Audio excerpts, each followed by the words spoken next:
यस्य स्वयं स्वभावाप्तिरभावे कृष्णनिकर्मणा तस्मै संज्ञानिरूपाय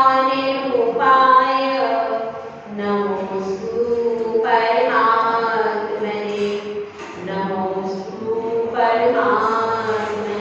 पंचपरमेश्वरी भगवान की एक हजार की शांतिनाथ भगवान की परम पूज्य आचार्य श्री आदि सागर महाराज की आचार्य श्री महावीर कीर्ति महाराज की आचार्य श्री विमल सागर महाराज की आचार्य श्री तपस्वी सम्राट सरस्वती सागर महाराज की आचार्य गुरु सुंदर सागर महाराज की अहिंसा में ईश्वर धर्म की चिन्मयी माता की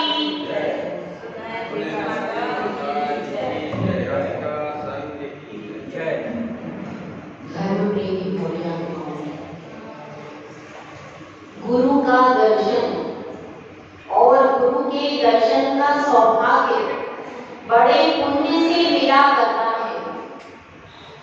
एक होता है सौभाग्य और एक होता है दुर्भाग्य।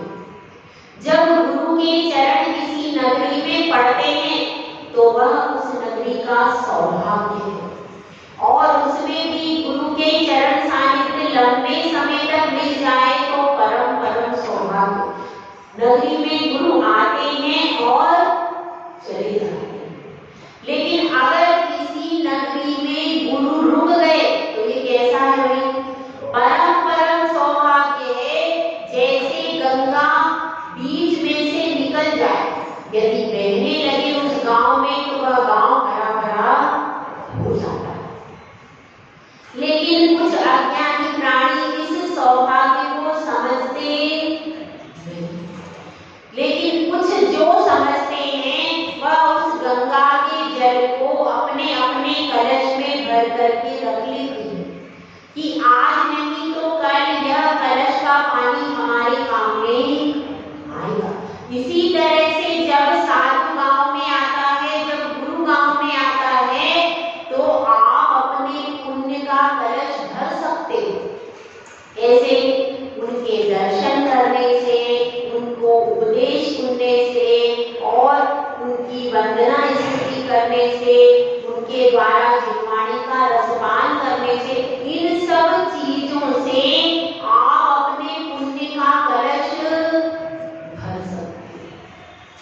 जो व्यक्ति भर लेता है फिर वह जीवन भर हरा भरा रहता है, क्योंकि और आप पूजन करते हो और क्रिया करते रहते हो रेगुलर, मगर उसमें परिणामों की उतनी विशुद्धि नहीं होती। क्यों नहीं होती?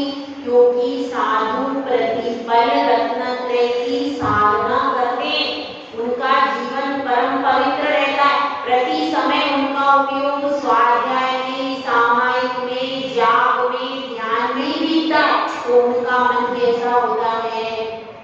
पवित्र होता है। एक कहावत भी है, मुनि मन सम उज्ज्वल नीर प्रासुक गंध भरा, है ना?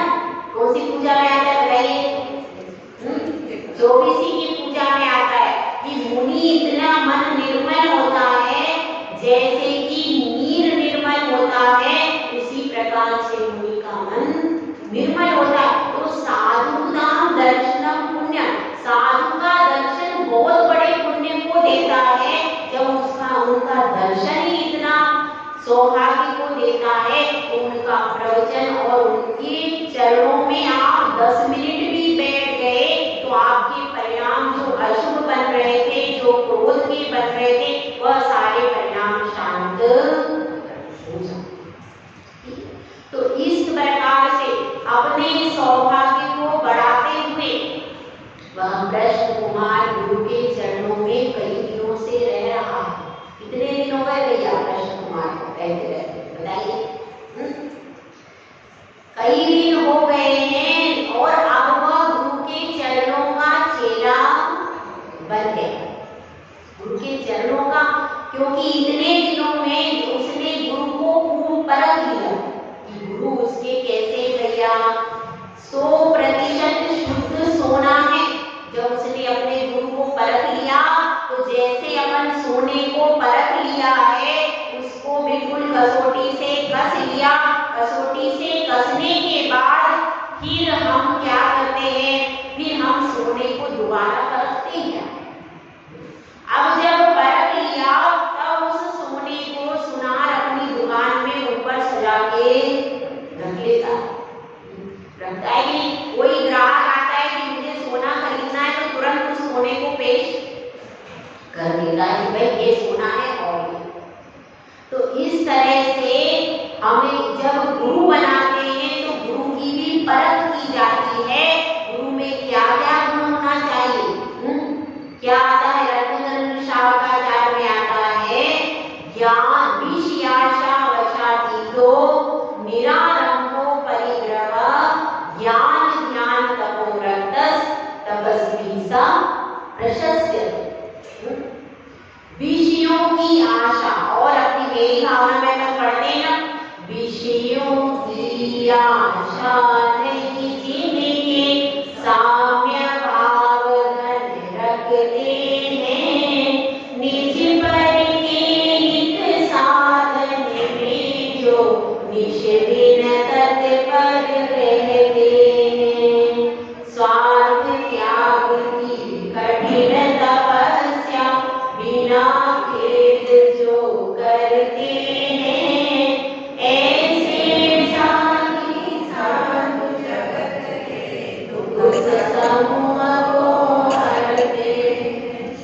यह साधु का स्वरूप है। और ऐसे साधु कहाँ होते हैं, ऐसे साधु यही होते हैं केवल, और कहीं भी बाहर नहीं होते। आप जानते हैं कहाँ होते हैं, केवल जिन धर्म में ही ऐसे दिगंबर साधु जो होता है वह दिगंबर साधु में ही यह सारे गुण होते, और जितने भी साधु हैं उनमें से किसी में भी ये सारे गुण होते हैं। क्या ये सारे गुण केवल दिगंबर साधु में मिलते हैं। तो यहाँ पर बात चल रही है वह गुरु के चरणों में आ गया है। कौन प्रश्न करता, आप नहीं आए थे, आप भी तो आए।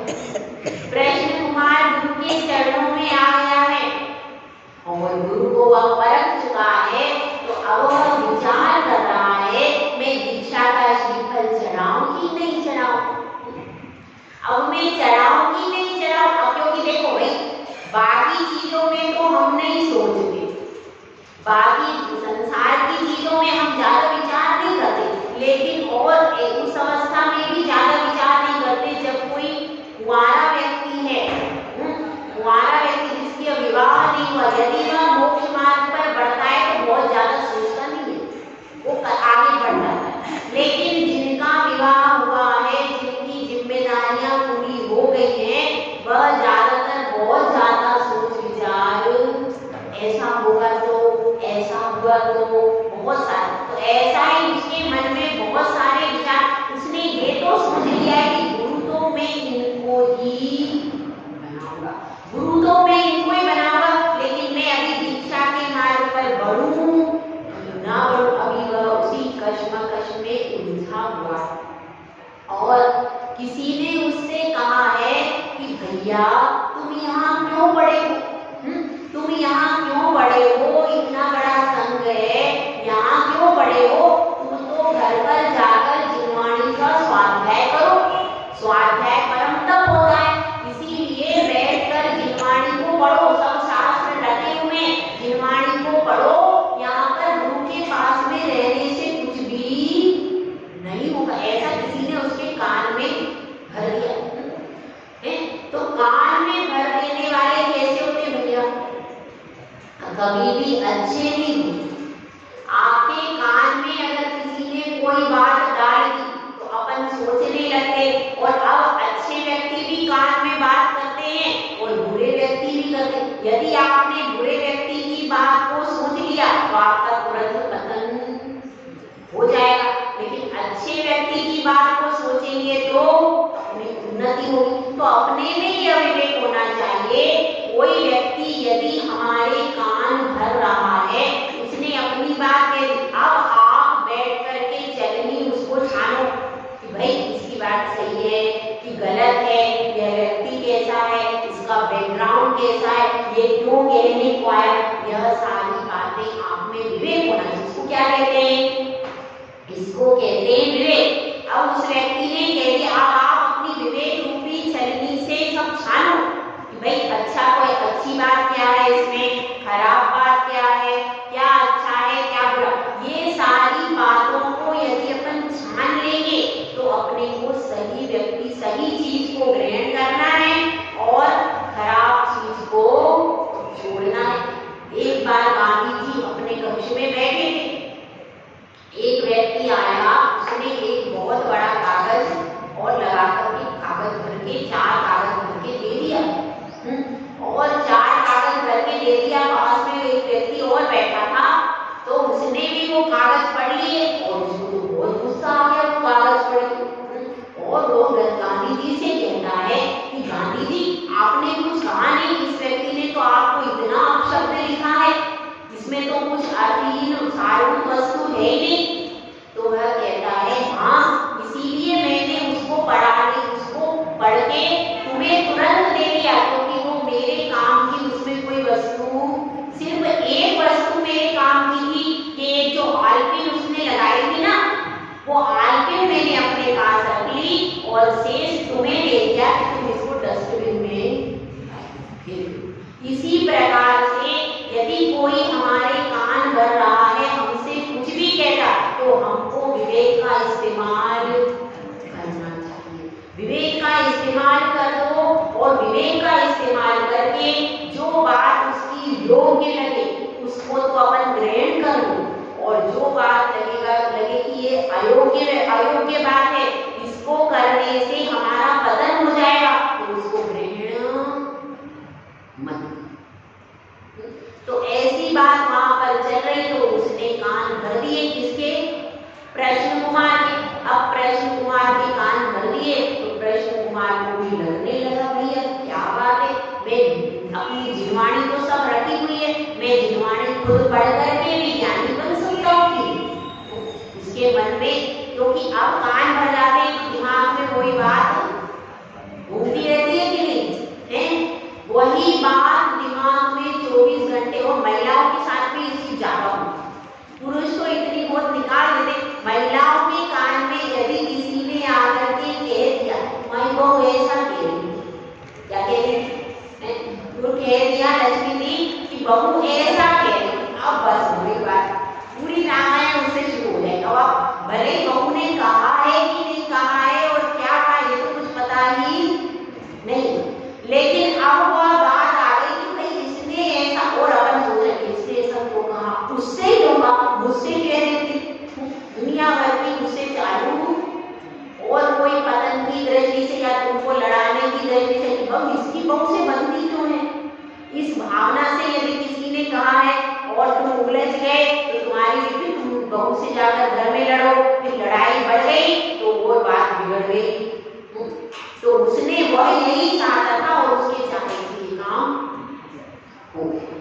ठीक है, तो इसलिए कह रहे हैं कोई कुछ भी कहे अपने को उसका योग्य अयोग्य विचार किए बिना उस पर कोई एक्शन नहीं। यदि हम एक्शन नहीं लेंगे तो हम बच जाएंगे, और यदि हमने सोच विचार किए बिना अगर कोई एक्शन ले लिया तो फिर हमारा परिणाम, उसका परिणाम गलत भी हो सकता। तो ऐसे ही प्रश्न कुमार के दिमाग में वो बात घुस गई और अब वो घुस गई तो उसने कहा मैं गुरु से ही इसका समाधान पूछता हूँ कि ये बात सही है या गलत है। इस तरह से वह गुरु के चरणों में आता है और हाथ जोड़ करके गुरु से पूछता है कि हे गुरुदेव आप यह बताइए कि जिनवाणी का स्वाध्याय स्वतंत्र रूप से भी सब कर सकते हैं। शास्त्र तो सारे लिखे हुए हैं आचार्यों ने, और हम भी जैसे आप पढ़ रहे हो वैसे हम पढ़ रहे हैं, उसमें क्या अंतर है?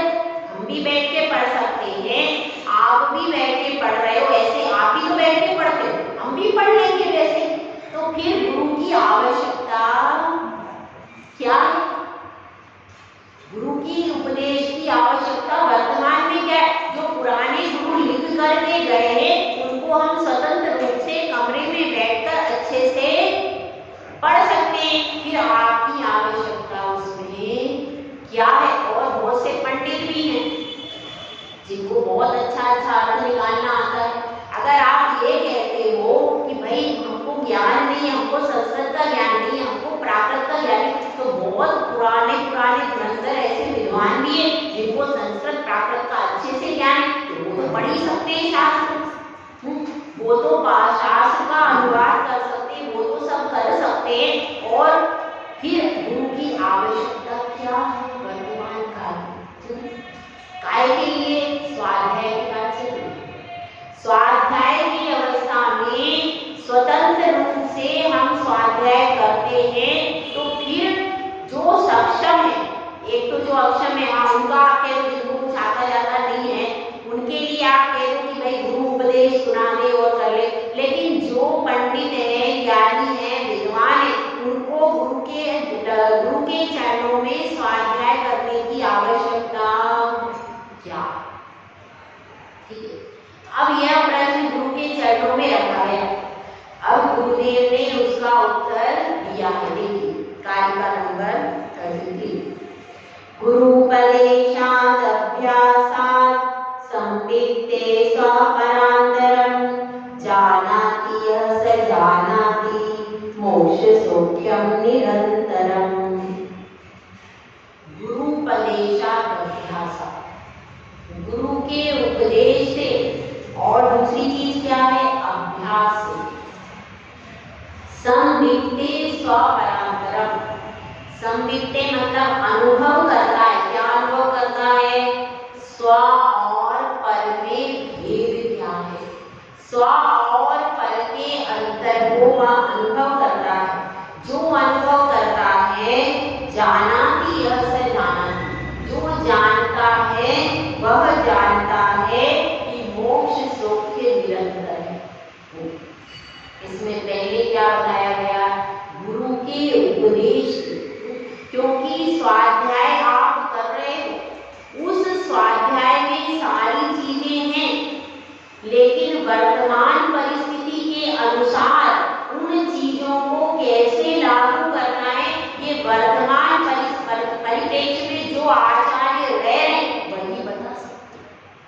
वो तो पुराना लिखा गया है, लेकिन उसमें गलत भी नहीं है, लेकिन उन सब चीजों को वर्तमान परिप्रेक्ष्य में आपको कैसे ढालना है, यह कला कौन सिखाते हैं? ये गुरु सिखाते हैं। ये गुरु सिखाते हैं। और स्वाध्याय में एक शब्द के अनेक अर्थ होते हैं, एक शब्द के अनेक अर्थ होते हैं। कदाचित टीकाकार भी, जो पंडित है उसने टीका की है, वह भी राग द्वेष से समन्वित होकर के, और या फिर उसकी समझ में कोई अर्थ नहीं आया और उसने किसी शब्द का गलत अर्थ कर दिया, और आप उस गलत अर्थ को पकड़ कर ये बैठ गए, तो आपका स्वाध्याय नहीं हो पाएगा। लेकिन गुरु है, गुरु के मन में ये नहीं है कि भाई इसका मैं पक्ष लूं, इसका पक्ष नहीं लूं।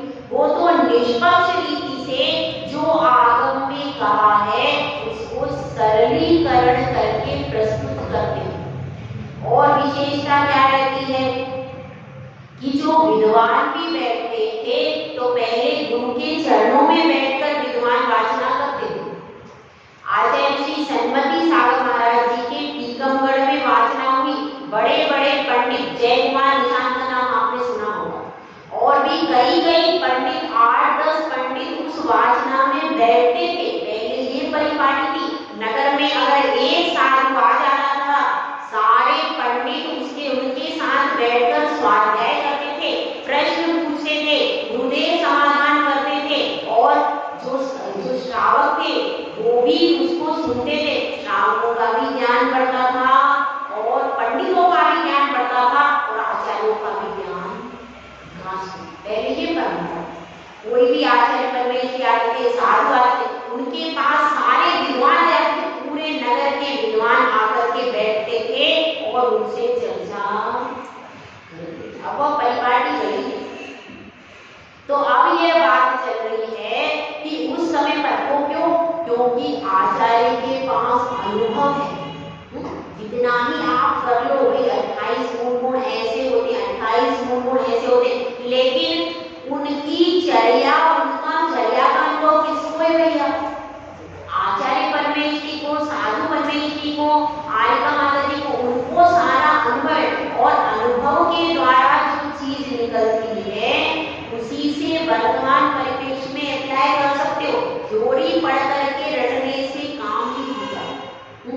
थ्योरी पढ़ करके आप रटते रहो रटते रहो रटते रहो, रटने से कुछ होगा? रटने से कुछ भी नहीं हो पाएगा। जब तक आप उसका प्रैक्टिकल स्वरूप नहीं देखोगे तब तक उसका पालन नहीं कर सकते। अब इसमें लिखा है सम्यक दर्शन के बारे में बहुत सारी बातें लिखी हैं। सम्यक दर्शन के 8 अंग हैं, उसके 25 दोष हैं। तो वह वर्तमान परिप्रेक्ष्य में कैसे पालन करना है ये कैसे पता चलेगा? वर्तमान में परिस्थितियां थोड़ी अलग हो सकती है, हो ही जाती है। द्रव्य क्षेत्र काल भाव में प्रतिबल परिवर्तन होता रहता है, तो उसमें नए नए प्रश्न आपके मन में उभरते हैं। पहले मिथ्यात्व का इतना प्रचार प्रसार नहीं था, अब है। तो उस परिस्थिति में नए नए प्रश्न जब उत्पन्न होते हैं तो उसमें शास्त्र को पढ़ते हुए आपकी वर्तमान परिस्थिति के हिसाब से कोई नवीन प्रश्न उत्पन्न हुआ तो उसका समाधान कौन करेगा? उसके लिए कौन चाहिए? गुरु चाहिए। वह गुरु आपको वर्तमान परिप्रेक्ष्य में आप इस सम्यक दर्शन का कैसे पालन करोगे इस सारे सिखाएगा। वही जो लिखा हुआ है सिखाएगा तो वही, पर आप उसमें आपको एक हेल्पलाइन मिल जाएगी कि उस हेल्पलाइन के माध्यम से आप उस मार्ग पर चल सकोगे। नहीं तो आप घबरा जाओगे, भाई मैं चलूं कैसे, मैं कैसे पालन करूं? जिस तरह से पहले मुनिराज नहीं होते।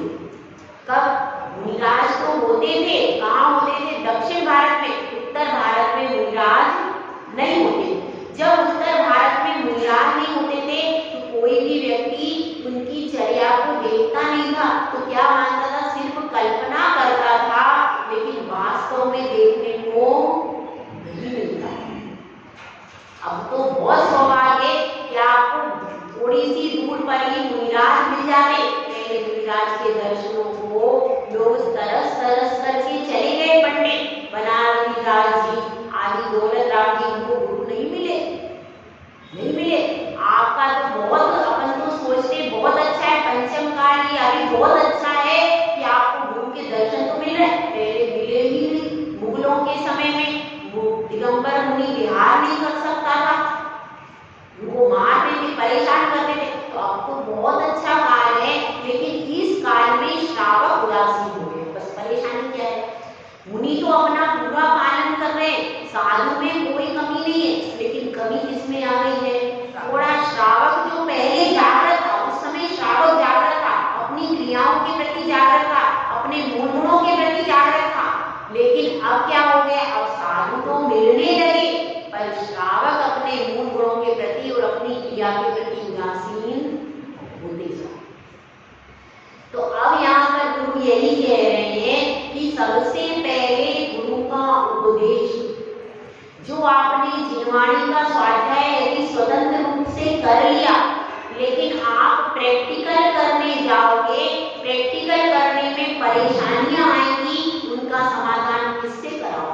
क्योंकि वो तो प्रैक्टिकल परेशानियां वर्तमान समय की अपेक्षा से हैं। तो अब उन प्रैक्टिकल परेशानियों का समाधान के लिए आपको वर्तमान काल के गुरु चाहिए। तो वर्तमान काल के गुरु ही वर्तमान काल की परेशानियों को हल कर सकते हैं। इसलिए खाली शास्त्र की थ्योरी पढ़ने से आप विद्वान नहीं बन सकते। जब आपको वर्तमान काल में उनको कैसे लागू करना है, जब यह बात सीखोगे तब जाकर के विद्वान। तो इसलिए इसमें बताया है गुरु सबसे पहले गुरु का उपदेश होगा, उसके बाद अभ्यास होगा। मतलब शास्त्र का आपने स्वाध्याय किया है तो वो हो गया गुरु का उपदेश, उसमें भी गुरु का उपदेश होना चाहिए। शास्त्र स्वाध्याय क्योंकि वाचनाएं जो की जाती हैं वह स्वतंत्र रूप से नहीं की जाती। वाचना में कौन कौन रहता है? वाचना में आचार्य रहते हैं, और आचार्य नहीं है तो कोई आर्या माता जी या मुनिराज हो सकते हैं, और कौन हो सकता है? उसके बाद होते हैं पंडित गण, विद्वत गण रहते हैं, और विद्वत गण के बाद में रहती है सर्व समाज। ये वाचना की व्यवस्था हुआ। तो उस व्यवस्था में यहाँ पर समझना है गुरु के उपदेश। सबसे पहले वो सब गुरु का उपदेश सुनते और फिर प्रश्न उत्तर होते, और उसके बाद फिर क्या होता है? फिर अभ्यास करते। पहले गुरु के उपदेश से सुनो, क्या 7 तत्व कौन से होते हैं, 6 द्रव्य कौन से होते हैं, 5 अस्थिकाएं कौन से होते। पहले गुरु के उपदेश से उसको अच्छी तरह सुनो, क्योंकि गुरु के उपदेश से जो प्रस्तुतिकरण होता है, आप कितना ही सरल भाषा में 100 शास्त्र पढ़ लो और एक प्रवचन सुन लो, तो आप देखोगे प्रवचन में हम ज्यादा ग्रहण करते हैं बनिस्बत इसके कि आप शास्त्र पढ़ के देखो, आप खुद अनुभव कर लेना।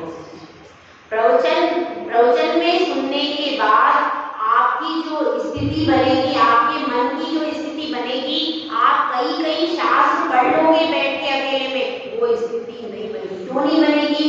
क्योंकि ये साधु परम पवित्र है, इनको गुरु के उपदेश से सब कुछ मिला है। गुरु और स्वयं भी ये प्रतिदिन साधना करते रहते हैं और इनका ज्ञान बचता रहता है। तो बचा हुआ जो ज्ञान है, जब वह उपदेश में आता है तो उसके द्वारा आपके कई सारे प्रश्नों का समाधान अपने आप हो जाता है। इसीलिए गुरु ने उपदेश से सुनो, उसके बाद स्वयं भी अभ्यास करो इसका 7 तत्वों का, क्योंकि यहाँ पर चर्चा चली है सम्यक दर्शन की, इसलिए यहाँ पर बोल रहे हैं। सम्यक दर्शन मतलब क्या होता है? सच्चा श्रद्धान सच्चे वेद शास्त्रों के प्रति और अपनी आत्मा और अन्य वस्तुओं से भेद विज्ञान।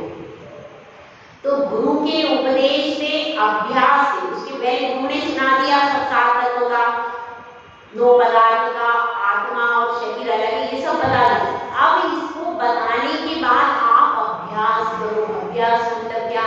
जब शरीर में रोग हो जाए, मेरा सिर दुख रहा है, तब यह चिंतन करो कि भाई शरीर अलग है, आत्मा अलग है, यह मेरा स्वभाव नहीं है जो रोग, ये है अभ्यास। इसको क्या कहेंगे? ये अभ्यास है। जब परिस्थिति बिगड़े, जब कष्ट आए, उस समय आप यह चिंतन करो, भाई ये शरीर मेरा, क्योंकि देखो व्याधि का आपने औषधि खा ली, औषधि के द्वारा उपचार कर लिया, लेप के द्वारा उपचार कर लिया, सब उपचार कर लिए, लेकिन अभी दर्द कम नहीं हो रहा, तो फिर क्या करें? तो उसके बाद आप चिंतन करो कि यह शरीर मेरे साथ हमेशा रहने वाला, ये है अभ्यास। यह अभ्यास है। और जब अभ्यास, गुरु का उपदेश भी होता है, अभ्यास भी होता है, तो क्या होता है? संवित्ते स्वपरंतरम, फिर अनुभव करते हैं। 3 चीजें हैं। पहले क्या है? गुरु का उपदेश। दूसरी चीज क्या है? अभ्यास। पहले गुरु का उपदेश सुना, फिर अपन अपने अभ्यास में भी लगे कि भाई यह वस्तु ऐसी है, तो उसका परिपाल क्या किया, फिर उसका अभ्यास किया, और अभ्यास करने के बाद फिर अनुभव होने लगेगा आपको। जब तक आप प्रैक्टिस नहीं करोगे, बिना प्रैक्टिस के कोई डॉक्टर क्लिनिक पे बैठ जाए तो चल जाएगा क्या उसको? बिना वकील, किसी के पास वकील के पास नहीं बैठा, अपने आप वह क्या करने लगा, अपने आप उसने प्रैक्टिस चालू कर दी, हो जाएगा काम। अनुभव कब होगा? जब गुरु का उपदेश होगा, गुरु के उपदेश के बाद वह अभ्यास करेगा कि यह शरीर और आत्मा अलग अलग है कि नहीं, ऐसा वह अभ्यास करेगा, उसकी प्रैक्टिस करेगा। जब दुख आएगा तब उसका अभ्यास करो, और फिर संवित, फिर उसको अनुभव होने लगेगा कि भाई वास्तव में यह जो बात है यह सत्य है, और शरीर और आत्मा अलग अलग है। यह अनुभव कैसा हो जाएगा? तो जब उसको अनुभव हो जाएगा इस चीज का कि स्व अलग है और पर अलग है, तो जाना भी यह सना, फिर क्या जान लेगा वो? फिर वह जान लेगा कि मोक्ष सौख्य निरंतर है। एक तो अनुभव होता है केवल श्रद्धालु, तो श्रावक को अनुभव होता है केवल श्रद्धालु, लेकिन किसको अनुभव होता है? लेकिन साधु को अनुभव श्रद्धालु भी होता है, ज्ञान रूप भी होता है और आचरण रूप भी। तीनों रूप का अनुभव किसको होता है? साधु परमेश्वरी को, जो कि छपक श्रेणी चढ़ रहे, और वे जो छपक श्रेणी पर आरोहण करने वाले साधु हैं, वे 7वें गुण स्थान से पूरा रत्नत्रय, निश्चय रत्नत्रय जब उनका प्रतिध्वनित होता है, अनुभव कर लेते हैं और वे जान लेते हैं, वे जान लेते हैं कि मोक्ष सुख निरंतर रहता है। मोक्ष का सुख एक बार सिद्ध परमेष्टि को मोक्ष का सुख प्राप्त हो जाए, उसके बाद उसमें कोई बाधा नहीं आती। ऐसा नहीं होता कि आज सिद्धों को 1 मिनट के लिए सुख मिला, फिर थोड़ी बाधा आ गई, फिर बाद में फिर सुख मिला, ऐसा नहीं होता। निरंतर मोक्ष का सुख एक जैसा ही होता है और वह निरंतर मिलता है। उसमें व्यवधान क्यों नहीं आता? क्योंकि अंतराय कर्म का क्षय हो चुका है और अंतराय कर्म का क्षय होने के बाद अनंत सुख में कोई बाधा कभी भी नहीं आती। तो वह योगी भी जान लेता है कि मोक्ष सुख कैसा है, निरंतर है। इस बात को यहाँ पर आचार्य परमेष्टि समझाने का प्रयास कर रहे हैं। तो उस प्रश्न कुमार ने सुना, अब उसके दिमाग की युक्तियां कैसी हो गई हैं, सुलझ गई है कि वास्तव में वर्तमान परिप्रेक्ष्य में मैं दीक्षा लूंगा, वर्तमान परिप्रेक्ष्य में मेरे सामने बहुत सारी समस्याएं आ जाएंगी, तो मैं किससे समाधान पाऊंगा? इसीलिए गुरु की आवश्यकता है, गुरु की आवश्यकता है। गुरु ही वर्तमान